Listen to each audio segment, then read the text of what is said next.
Good afternoon. I'm Tom Hutchison, Deputy Mayor and Chair of the Committee of Adjustments.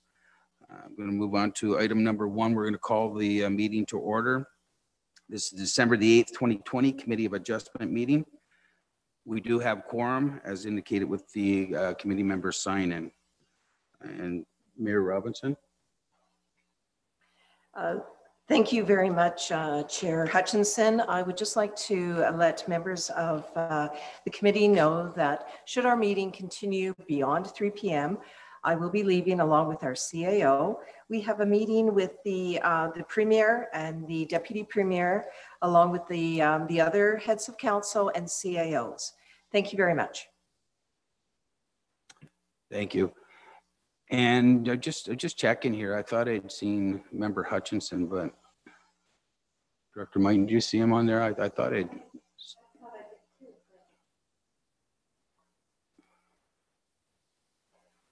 All right, we do have quorum, but it looks like maybe Member Hutchinson's just running a little bit behind. Okay, he has joined the meeting. All right, this meeting is being recorded and will be posted on the West Grey website at www.westgrey.com. For this meeting, we will be using both audio and video. The technology for this meeting is being managed by the West Grey staff. Please refrain from clicking buttons throughout the meeting unless prompted. Before we continue, I'm asking our Director of Finance, Carrie Mighton, to provide an overview of some of the other key points for this meeting. Thank you. If you get disconnected at any time, you can dial 1-647-558-0588 and enter the meeting ID 856-5215-4785. Members of council or of committee have been briefed on the use of the various Zoom features and will be raising their hands to speak and using the green checkmark button to vote in favor of a motion or the red X button to vote against. They will confirm verbally when it is time for them to vote for the benefit of any guest that has joined us by the phone rather than online and can't see them visual. If you have any technical issues, you can send a chat through to myself, Carrie Mighton, and I can help you with assistance there. Thank you. Thank you, Director Mighton. Takes us to item number 2, the purpose of the meeting. Clerk Sharbeck, please provide your comments. Thank you, through you, Chair. The purpose of this meeting is to allow the presentation of applications for consents to sever and to allow interested members of the public the opportunity to ask questions or offer comments with regard to the applications. A public registry is available electronically for each application. If any member of the public would like to be notified in writing of the decision on the application, they are to provide their name and mailing address for the registry by email or telephone or chat to Carrie Mighton at KMIGHTON@westgrey.com or using the chat function on today's meeting. This will also entitle one to be advised of a possible local planning appeal tribunal hearing in the event a decision on an application is appealed. Chair, did you want me to comment on the 2 packages we have on our agenda? Want to do them, refresh them when we get there? Sure. Maybe? Thank you, Clerk Sharbeck. Okay, item number 3 on the agenda is disclosure of pecuniary interest in general nature thereof. Is there any members that have any pecuniary interest or general nature thereof? If you could, you just signal, I guess, with a check mark. And I do not see any. That'll take us on to item number 4, which is the approval of the minutes. 4.1, recommendation. Clerk Sharbeck, could you please read that? Through you, Chair. The recommendation is that Committee of Adjustment approves the minutes of November 10th, 2020 as circulated. Thank you. Is there any questions or comments on the minutes? Member Townsend? Yes, thank you very much. I did notice a few anomalies in the minutes I'd like to point out. Section 5.4, which is on page 3 of 113. the first comment where it said Member Townsend noted the need to address encroachment issues. What it actually said is this application addresses and resolves current encroachment issues. On page 4, the next one, in 6.4.1, the very last sentence of the second paragraph, I believe, should have been provided to council prior to the end of the 20-day appeal period, because I believe the appeal period actually was the next day. That's when it started. On page 6, under 7.3.4, first paragraph, point 1, I believe it should have been the lot density and maximum number of severances have already been met, just for clarity. And page 10, on the very first paragraph, last line says new lot line now a new building lot. I think that may have been not a new building lot, and I'll ask the clerk to comment on that one, or the planner maybe. And 8.4.2, same page, last paragraph, last word. I think it should say is not supported rather than not support. Those are all the comments I have. Actually, if I may, Member Townsend, I didn't capture the first one in detail. If you just don't mind repeating that. Not at all. Page 3 of 113, in the first comment, 5.41, my comment was not that we need to address encroachment issues. My comment was that this application addresses or resolves current encroachment issues. The current foundation, if we had forced the person to build on top of that, would have actually encroached on the neighbor's property. And by allowing them to have a shorter distance between their lot line and where they build, they'd actually be totally back up on their own property. Okay, thank you for the clarity. Planner Spencer, would you like to respond to Member Townsend? Thank you, and through you, Chair. I think the best term to put that is an improvement of an existing encroachment issue. And Clerk Sharbuck, you've got the note of that. Would you like to? Through you, Chair, I have the 5.4.1 minor amendment that the application addresses or improves on a current encroachment issue. And then 6.4.1, second paragraph, second line, provide it to council prior to the end of the 20-day appeal period. And I think I missed one in there. And 8.4.2, last word, supported, not support. But Member Townsend, there was one on page, at the top of page 10 as well, that you mentioned. One on page 6, which is 7.3.4, and the first point, I believe it should have said the lot density and maximum number of severances have already been met. Thank you. And the next one on page 10? The one on page 10, I believe the last line of the first paragraph should have said new lot line, not a new building lot. But I'll ask the planner to comment on that. Planner Spencer. Thank you, and through you, Mr. Chair, that is correct. It's not a new lot. That was all the comments. Thank you. I have those amendments noted. Thank you. Is there any other questions from any of the other committee members? Okay, seeing none, excuse me. I will be looking for a motion to accept. And I have Member Robinson. Are you moving this? Mr. Chair, I will move it as amended. Thank you, Member Robinson. And Member Herger, are you seconding this? Member Herger, yes. Okay, so we'll call to question. All those in favor, please indicate with a check mark. Those opposed, please indicate with an X.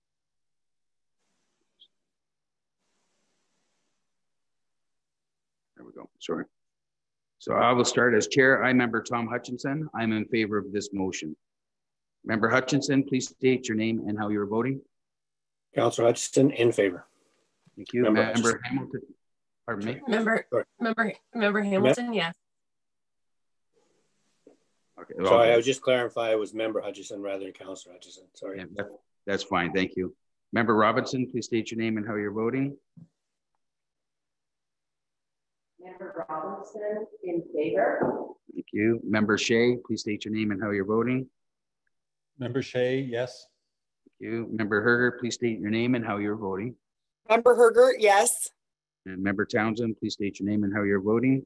Member Townsend, in favor. Thank you. Motion carried. And if I could get committee members to please clear their dashboards. Thank you. That takes us to item number 5. Consent to sever applications B11-2020, B12-2020, B13-2020, B14-2020, Vanden Bosch Plan 16 Lot 1 RP 17R1211 Part 1. Before we continue, I'm just going to ask with Planner Spencer's presentation, I'm going to ask Clerk Sherbick just insert a comment here, please. Thank you, through you, Chair. Just to note, this is a little bit different, that there are a number of applications brought together as one package and one planning report to address a number of applications, both for the Vanden Bosch 5.1, I would say, consent package, and for the second report for applications 15 through to and including 21. Again, many applications, one planning report. And the reason for that is that these applications come as a package. One of the Van Osh applications does not make sense without the others. So the committee will be asked to look at it as a whole.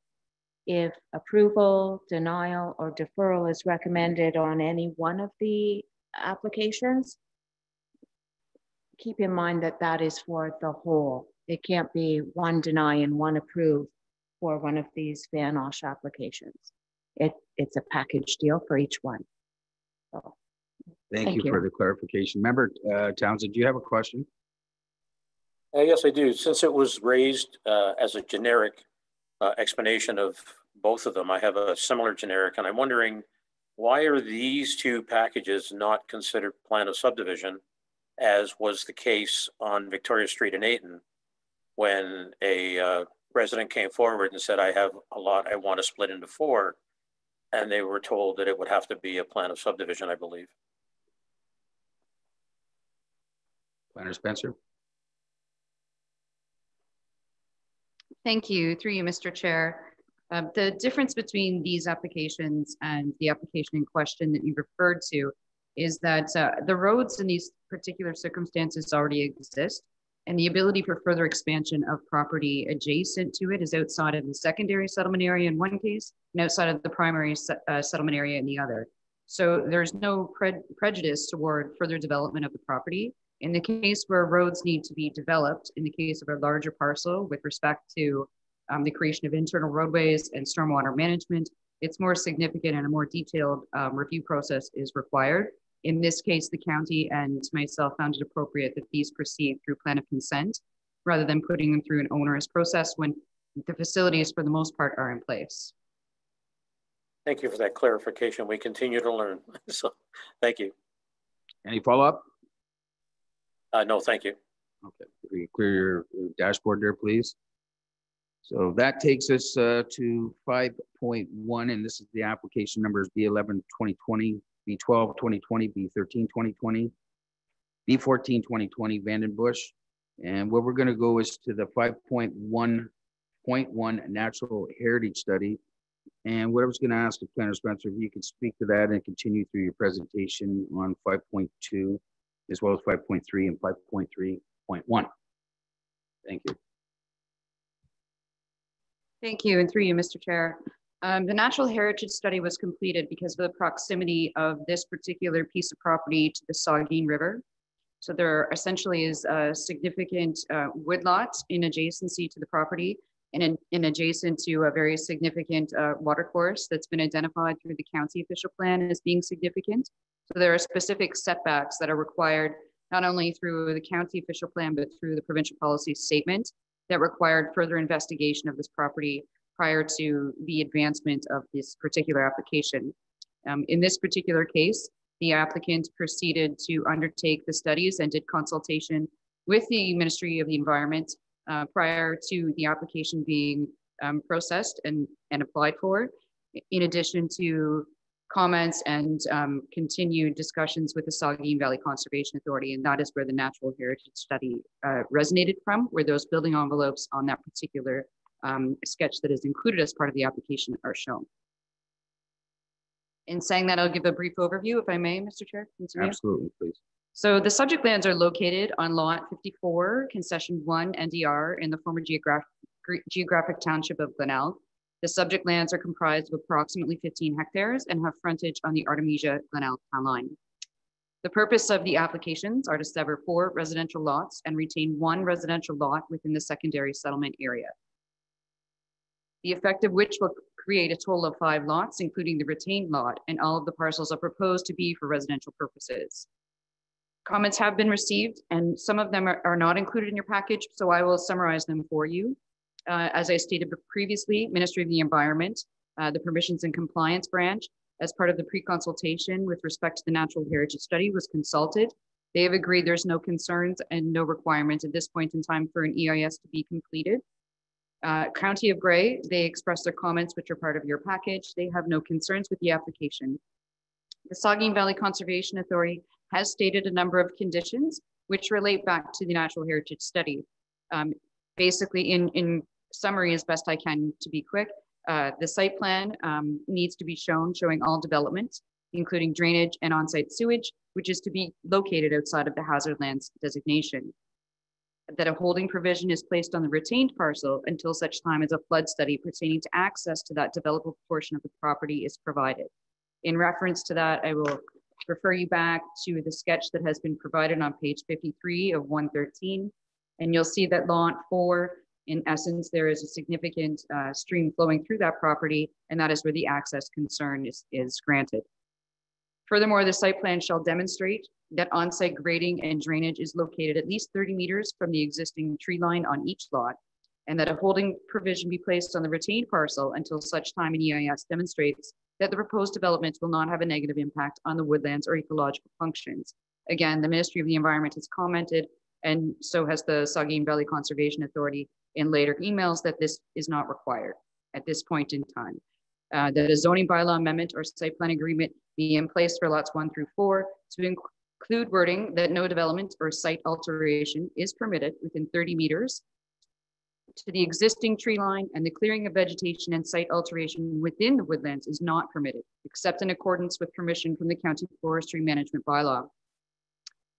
That a site plan or zoning bylaw amendment related to the development or site alteration within 30 meters of the Saugeen River is not permitted, and that the applicant contact the Ministry of the Environment, which has been completed, and that an SAR assessment is not required. Again, that's back to the pre-consultation where the species at risk have not been identified to be located on the property, so no further review is required in that regard. We have received a comment from the public with respect to concern regarding private services on the property and the natural heritage features. I won't identify them for their own sake, but we do have them as part of our point of record. They just would like to be notified of the decision, and they are just concerned about those particular, what they feel may not be rural components of living. Last comment was from Enbridge Gas, and their only comment is that should the gas line location need to be relocated, that the owner needs to be aware that the cost will be at their expense. That being said, I have nothing further unless there's comments, questions, or concerns. Thank you. Thank you, Planner Spencer. Member Robinson, you have a question or a comment? Thank you. I do have a question of our planner, and that is with regards to the holding provision. Just for clarification on this first point, the holding provision, does it relate to the access concern, or is the holding provision just specifically to the woodlot? Secondly, what is the time frame and process for the removal of the H symbol? Thank you. Senator Spencer. Thank you, through you, Mr. Chair. The holding provision can remain in place. It's not necessarily a condition of the ability for that property to be developed in future. An application can be put forward at any time. The zoning bylaw amendment would essentially put that holding provision in place, which would satisfy the condition that has been expressed by the Conservation Authority, which really does relate to the access component, because other components of that are going to be detailed within the site plan agreement that's proposed as a condition of approval. Thank you. Thank you. And thank you for the segue into 5.4 there, Member Robinson, into our comments. And that puts us at 5.4.1, and that's committee comments. Is there any committee members that have any questions or comments?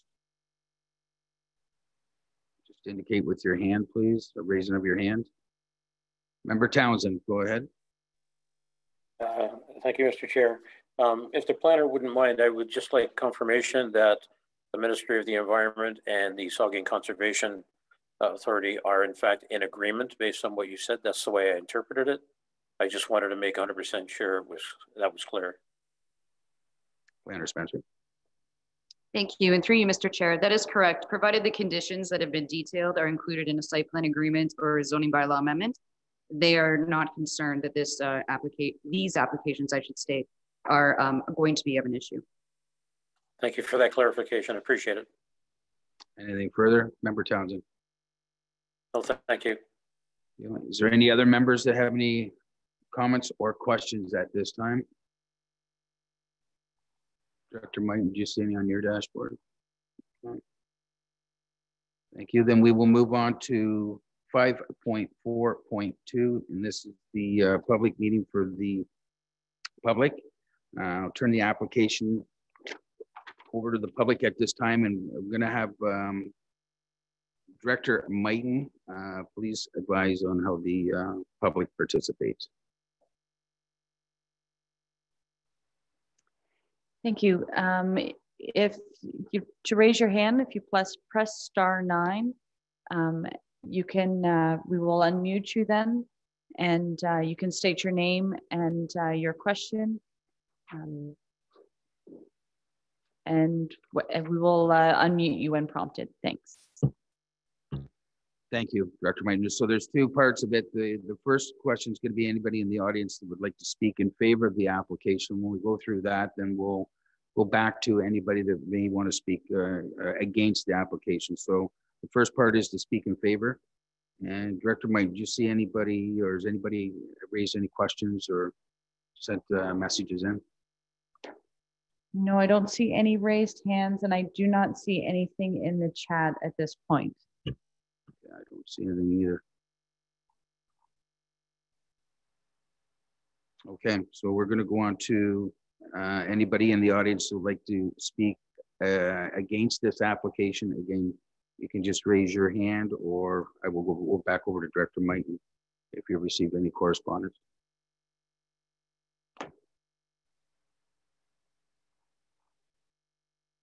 I do not see anything in the chat, and I do not have any raised hands at this moment. Yeah, I see nothing as well. Okay, so that'll move us on to 5.5, and that's the decision. And what I'm going to do is a decision of the committee, and I need to know what direction you'd like to take with this application. Member Townsend, do you have a question or? No, I was going to say that I would move that we follow the recommendation of the staff and planner and use the wording that she had noted earlier. Okay. I was not going to try to replicate that. Okay, thank you. And just for the record, we're using check marks on that one, so that's why I went to you for a question, but I will mark you down as the mover. And I have Member Hergert. Are you seconding this? Yes, Member Hergert, I will second this. Okay, thank you. Clerk Charbot, could you please read the recommendation before us?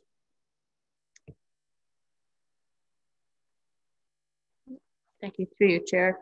The recommendation, the motion moved by Councillor Townsend and seconded by, Member Hergert, is that the Committee of Adjustment hereby approves severance application numbers B11, B12, B13, and B14 2020, Vanden Bosch, as matters pursuant to Section 53 of the Planning Act have been satisfied, and the proposal generally conforms to the County of Grey official plan with conditions as set out on the decision sheets.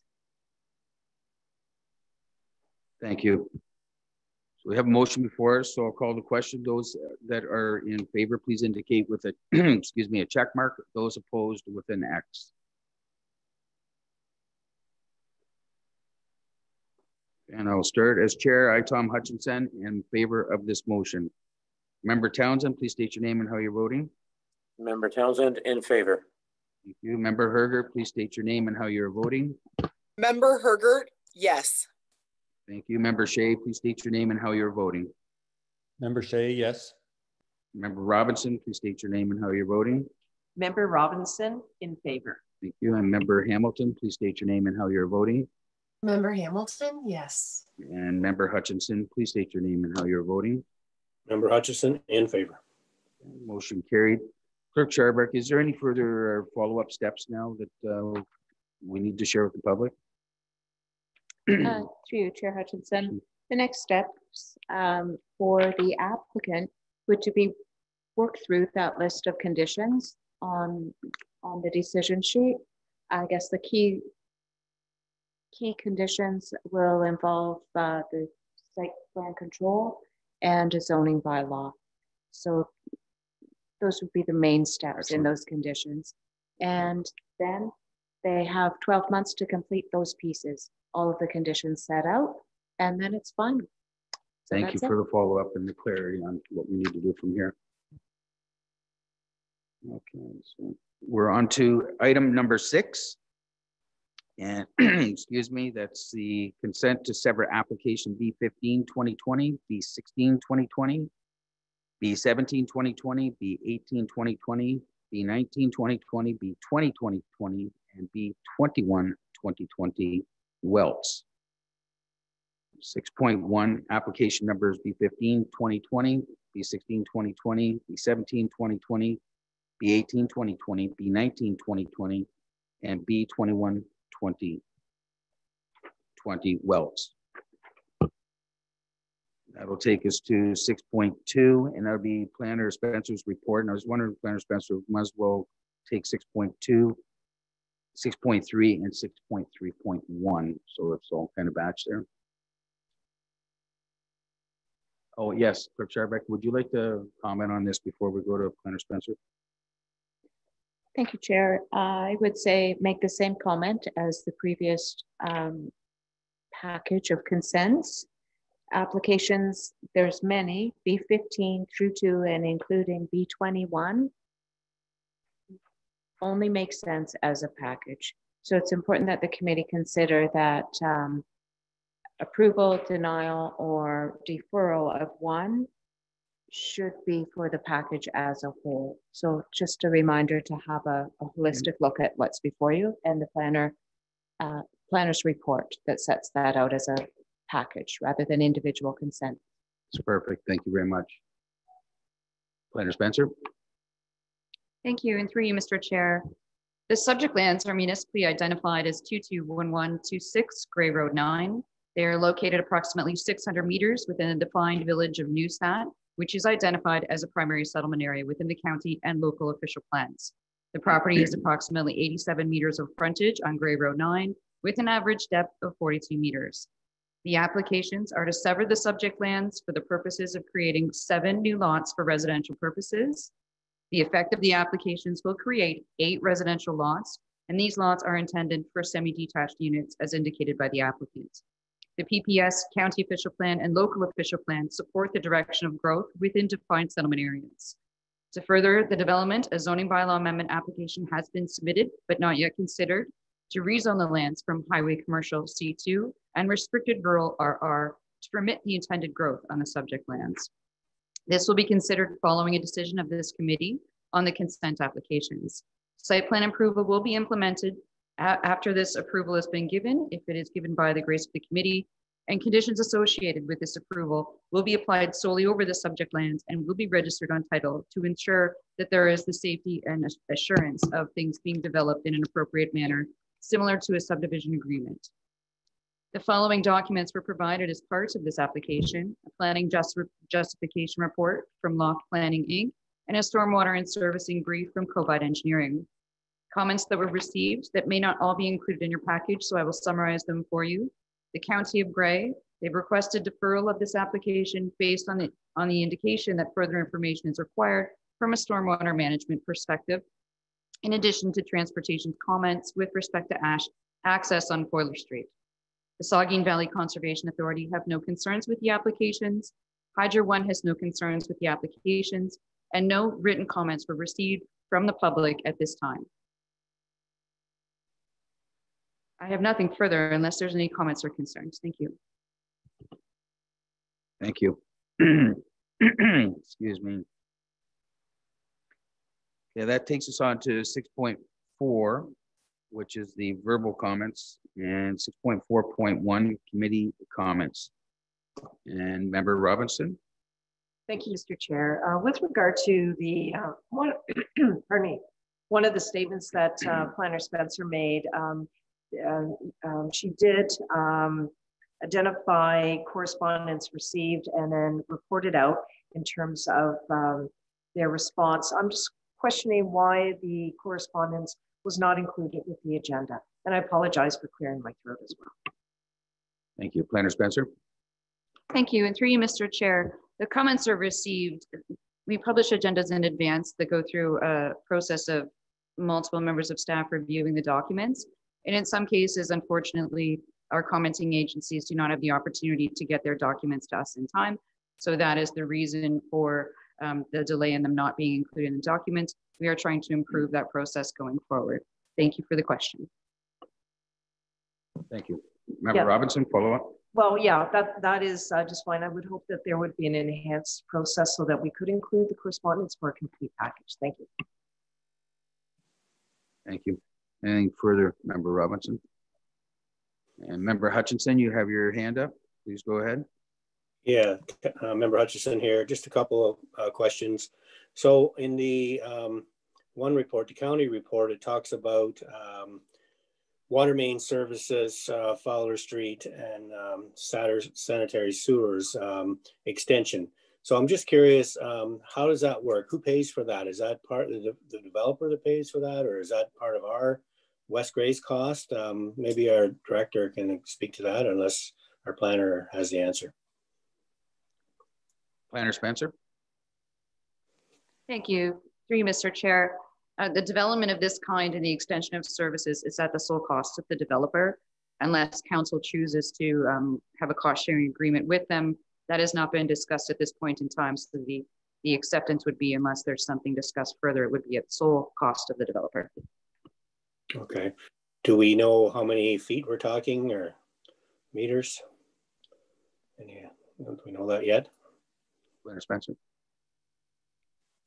Well, I'm not sure of the exact meters, but it does. There is, significant frontage of this property of 87 meters of frontage. So we know it's likely going to be at least 200 meters at this point in time. We do have consultants on the line that are ready to speak to that when the public component comments come in. If you'd like to ask that question to them directly, I'm sure they have a more firm answer for you.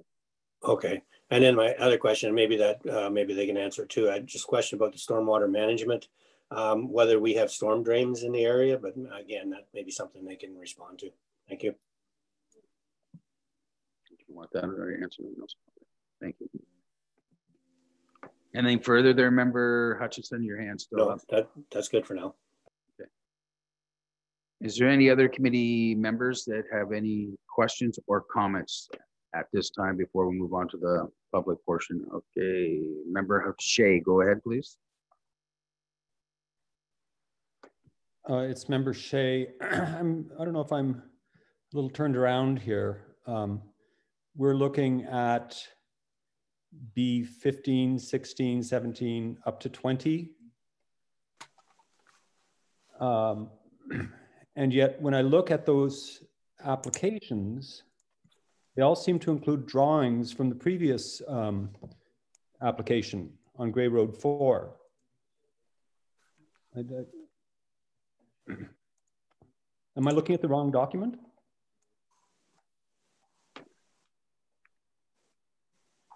Spencer, I don't have that open in front of me. Through you, Mr. Chair, I'm not sure which page of the agenda you're referring to. If you could guide us to that direction, we could clarify for you. What page are you looking at? Well, I'm using the online, the HTML agenda, and I'm looking at application for consent B16 2020 by the Weltzes. 78. And if I scroll down to the fifth page of their application, it seems to have the drawing from the previous application. Point of clarity. Go ahead, Member Hamilton. I had the same confusion, Member Shea. And I believe what we're looking at is an example of a sample drawing, and that sample drawing is on all of the documents. Okay. And so that's my point of clarity. Thank you. Okay, actually, Clerk Scharbeck has a response to this. So, did you have a response or? No, through your worship, I think Member Hamilton clarified that, and she's bang on. It's just a sample drawing in every application, and so that goes out to every applicant. I don't see specific drawings attached to each individual application, but Planner Spencer can elaborate on that as well. Yeah, we're going to go to Planner Spencer and just get some more clarification on this. Go ahead, Planner Spencer. Through you, Mr. Chair. Thank you, Councillor Shea. That's actually a demonstrated drawing for the application to assist people who are applying to show what information is required on the application. That's included on everyone's application for severance purposes, just to give them some clarity on what information is required. Okay, thanks. So we don't have drawings from these two applications? If I may, Mr. Chair, we do have drawings. I'm not sure that they're accessible, and that may be why they're not included in the package. But we do have drawings, and I believe perhaps the consultants for the applicant and their agent will speak to this a little bit, provide more clarity. Let's put it that way. But I appreciate the comment. Thank you. Okay, thank you.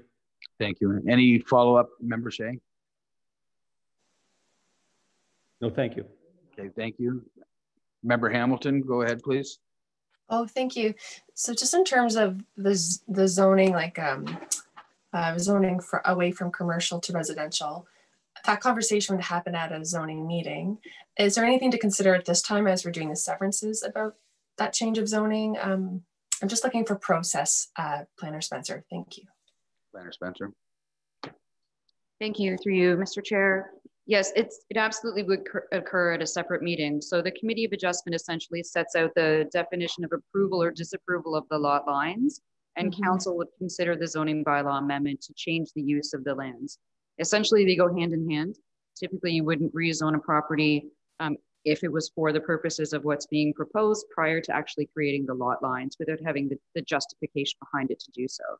I appreciate the comment. Thank you. Okay, that makes sense. Thanks for that clarity. And then one last question. I noted that there is a planning justification report from the applicant. Is that something that could be circulated to council or included on the agenda? Planner Spencer. Thank you. Through you, Mr. Chair. That's true. That can be circulated at any time at council's request, correct? Or sorry, committee's request, excuse me. Okay, I would like to request that, please. Thank you. Anything further than Member Hamilton? No, thank you, Chair. Thank you. Is there any other comments or questions from the committee before we move on to the public?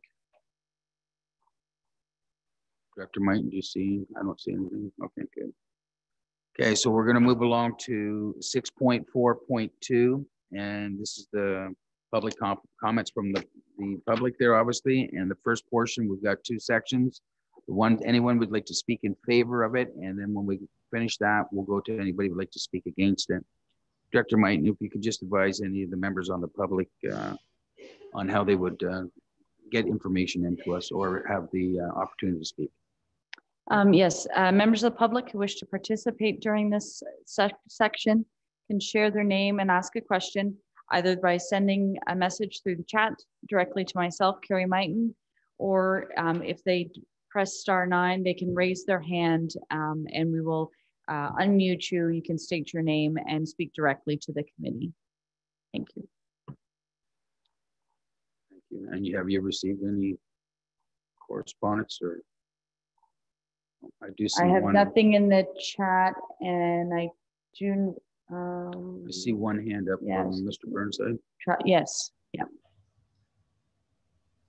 Thank you. Just before I go ahead, I believe Christine Loft, the planner. Thank you. And then I can. Thank you. My name is Christine Loft, and I'm the planning consultant on behalf of the owners. I am wondering if I can have the clerk provide a couple of slides that I had provided. That would be great. Absolutely. Thank you. So thank you. The lands are 221126 Grey Road 9, and they're owned by Rebecca Welts and Chad Welts. Next slide. So the consent proposal is a set of consent applications, and the proposal is to sever the lands into 7 lots plus 1 retained parcel. And the consents will allow for the construction of 8 semi-detached residential units that would have frontage onto Grey Road 9. Next slide. So the subject lands are located on the eastern edge of the settlement area. They're on the southeast corner of Grey Road 9 and Forler Street, and they have road access direct access onto Grey Road 9. Next slide. So the property has a lot area of 0.35 hectares or 3,594 square meters. It has a lot frontage of 86.8 meters along Grey Road 9 and an average depth of 42 meters. Surrounding land uses vary: industrial use to the north, single detached residential uses to the west, single detached homes and the community facility to the south, and rural lands and the former rail lands to the east. Next slide. So I'll just maybe get you to click a couple of times just to bring up, and one more. Thank you. So the proposal is for, thank you. The proposal is for 7 applications, so lots 1 through 7, and then the retained parcel on the east side.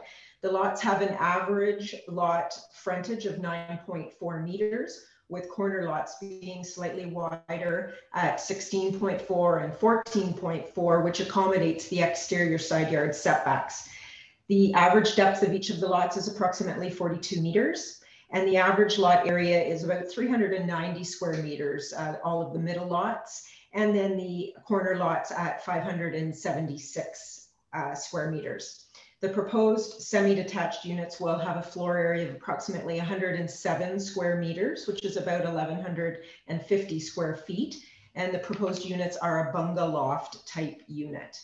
They will include attached garages, as you can see from the plan, as well as front porch, covered porches. The backyards are quite deep and they're usable spaces, again, that you can see from the plan.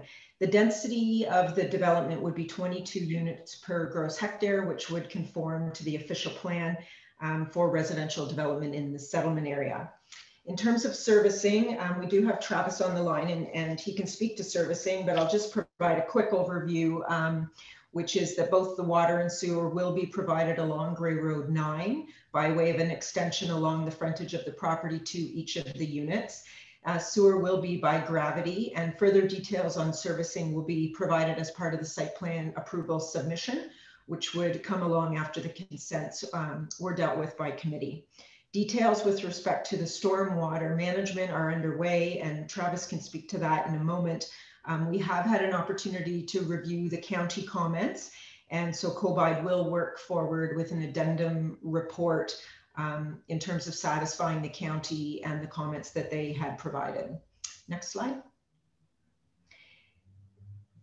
The land, so on the left is the official plan mapping. So the lands are designated residential, And on the right is the zoning bylaw. So the lands today are partially highway commercial C2 and are partially restricted rural A3. So the proposed zoning bylaw amendment, which as Laura Lee has indicated, we have applied for, but would be dealt with at a later date by council, would propose the lands to be rezoned to the R2 zone, which would permit the semi-detached type unit. Next slide. And so there was a question from one of the committee members on the zoning. So this is just a quick overview and would be dealt with at the time of the zoning bylaw amendment public meeting. However, I did want to point out that the proposed zoning would be an R2 that would permit the semi-detached. And I've just provided a quick chart of the required provisions within your zoning bylaw and what is provided. So all of the provisions are met with a straight R2 zone, and at this time, no exceptions are required. Just specifically the lot area at 275 square meters, and these proposed lots would range between 387 and 576, and a lot frontage of 9 meters required, and an average of 9.1 to 14.4 for the corner is provided. And in terms of lot coverage, the requirement would be 45%. And the plan that I just had before you would range between 16 and 27% lot coverage. So still well under the permitted provisions. And again, just in terms of the floor area of the units at an average of 107 square meters or 1155 square feet. And the last slide. So just in conclusion, then these are a set of consents that we would ask the committee deal with together as they make the most sense in that way. In our opinion, the proposal is consistent with provincial policy. It does conform to both the county and the local official plan and does meet the intent of the zoning bylaw.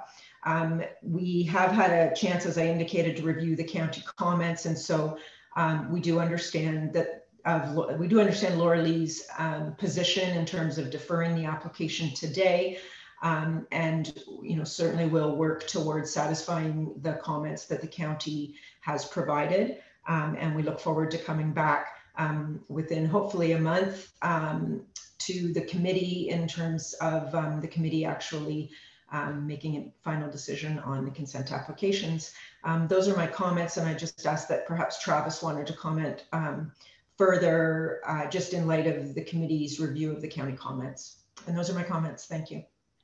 Thank you. Travis, you have something to add to that? If you could just state your name for the record. Travis Burnside with Cobite Engineering. Thank you for the opportunity to speak. Just to refer back to the comments made or questions previously, it's about 90 meters of extension for the water and sanitary sewer. Both are at the intersection of Forler Street and Queen Street. So we will be extending those along Queen Street and Grey Road 9 along the frontage of the property. And there are storm sewers both on Forler Street and on Queen Street. There's a ditch on the east side of the property that ties into a storm sewer that's on Queen Street that ties back to the intersection of Forler Street and runs westerly towards the main intersection in town.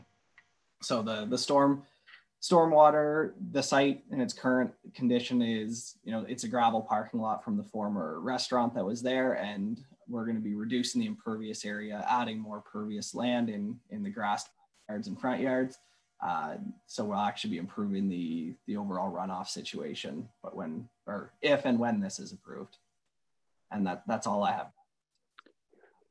Okay, thank you. Actually, I think you answered some of the members' questions there. Is there any follow-up at this time? I believe there was three that had three separate questions, but I think they've all been answered.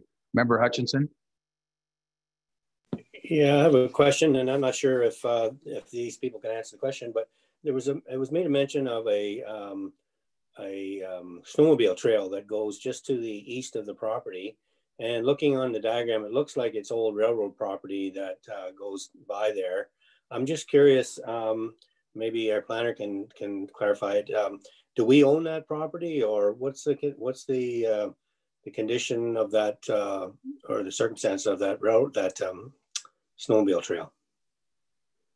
Planner Spencer.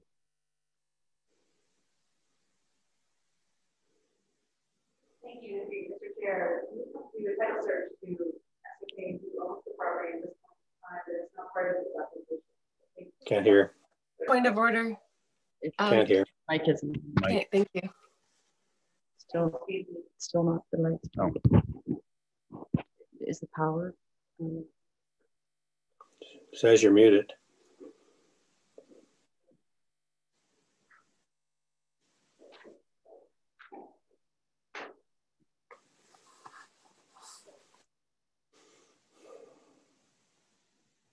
Just fixing a little technical difficulty here, so we get it resolved.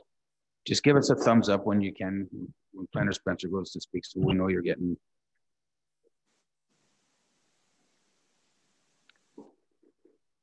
Thank you. Excuse me for that. I apologize. Okay.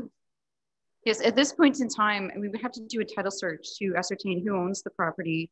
It's not part of this application, but if it's the desire of this committee or council, we can go forward and review that, but it's not part of the application. So the answer to that question is unclear at this moment in time. Okay, it'd be interesting to look into, just because it was mentioned that there's possibly going to be traffic in the wintertime there, and you know, we could possibly get complaints because you got a snowmobile trail going right by this one of the units. So worth looking into, I think. Anything further, Member Hutchinson? No, that's good. Thanks. Travis Burnside, I see your hand up. Go ahead, please. Just back on that comment with the snowmobile trail. My understanding is the property on the south side of Queen Street is privately owned, and I didn't have a snowmobile pass last winter, but the winter before, the trail never crossed Queen Street. There's a dead end stub that comes out to Queen Street. The trail runs maybe 200 meters north of Queen Street, easterly towards Grey Road 3. So there is no snowmobile trail on the south side of Queen Street unless that's changed recently. Okay, thank you. Any follow-up, Member Hutchinson? Just a comment, being that that was a hotel and maybe that was an access point for the hotel days gone by. And so I don't know exactly what curtails there now, but we can maybe study that a bit further. Thanks. Okay, thank you.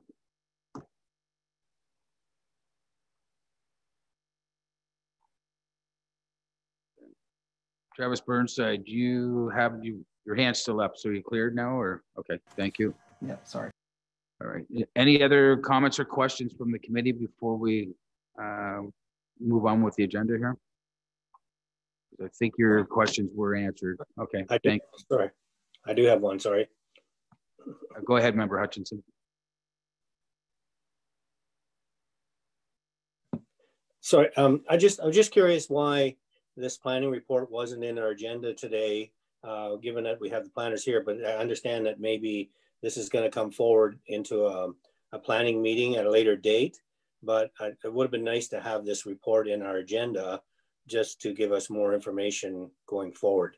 Was there some reason why it wasn't included?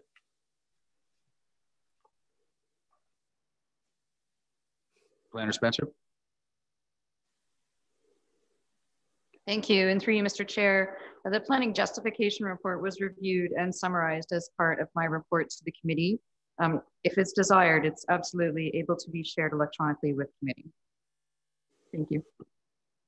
Yeah, well, just it's nice to have that diagram, if nothing else, that we can refer to. But yeah, just a thought for the future, I guess. Thank you. Were you, Member Hutchinson? Were you just discussing the slide? The slide that we just received? Yeah, the planner's report that that they were just referring to. There was diagrams and whatnot. That wasn't in our agenda package. I don't believe. No, it wasn't. Yeah. Okay. Planner Spencer, you correct that. Thank you. All right, so we're still in the public portion of this meeting, and we're at the point now where we're going to be looking to any members of the public that would like to speak against this application. Director Mighton, have you received any correspondence, or do you have anyone that's in the queue to speak to this matter? No, I have not received anything in the chat box on this matter, and nor do I see any hands raised at this point. I don't see anything as well. Okay, so we're at 6.5 is a decision from the committee. So I'm looking for a decision of which way the committee would like to, what we'd like to do with this application. Member Hergert, you have your hand up. I do, thank you. Chair, I would like to move deferral of applications B15 through 21, 2020, and just waiting for those satisfaction of the county. Okay, thank you. And Member Hamilton, are you seconding this motion? Member Hamilton, I second the motion. Okay, thank you. Clerk Sharbuck, could you please read the motion before us?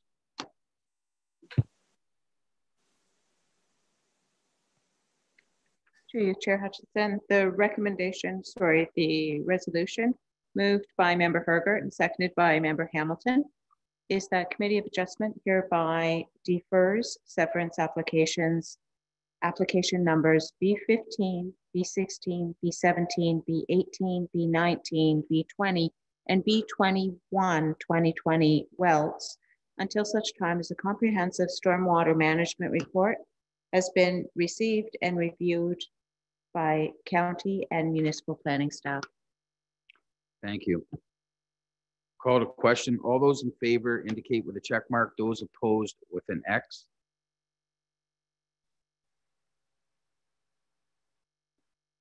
Member Hamilton, you have your hand up. My wrong button, sorry, Chair.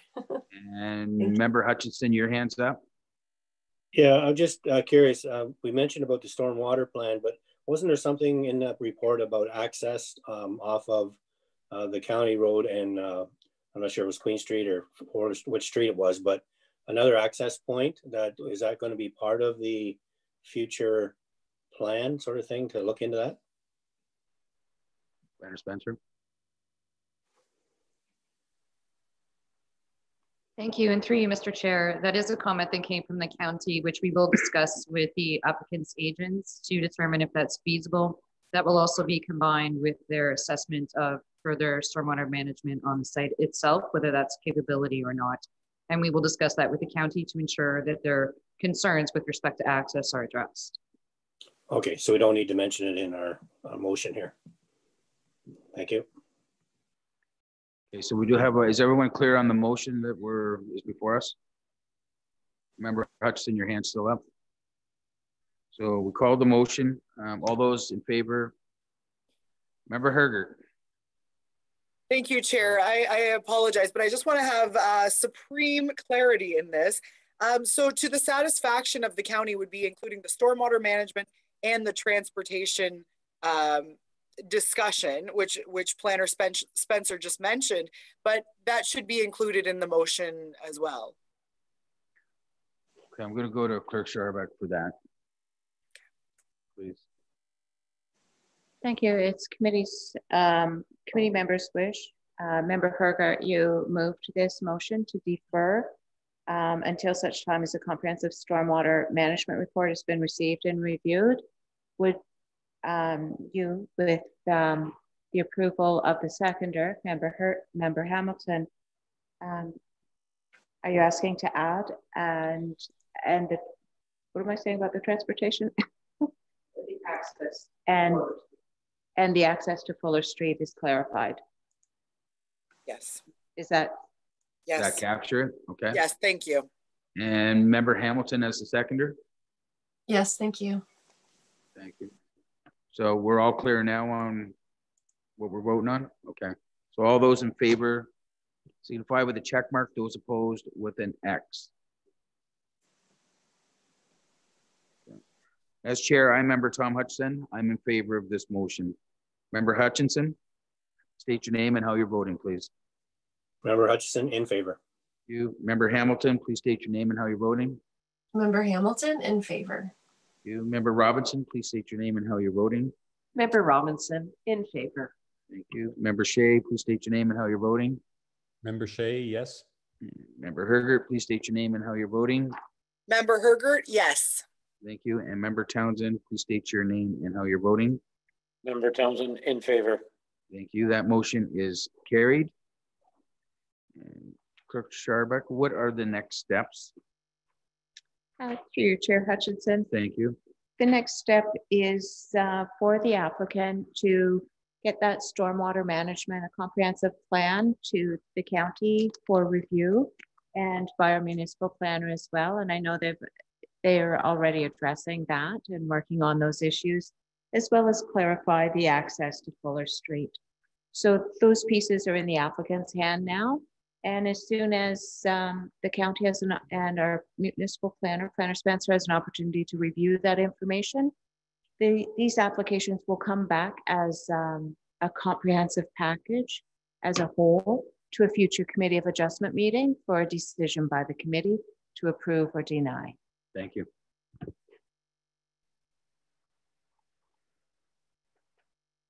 Okay, so we're on to item number 7, which is the next meeting.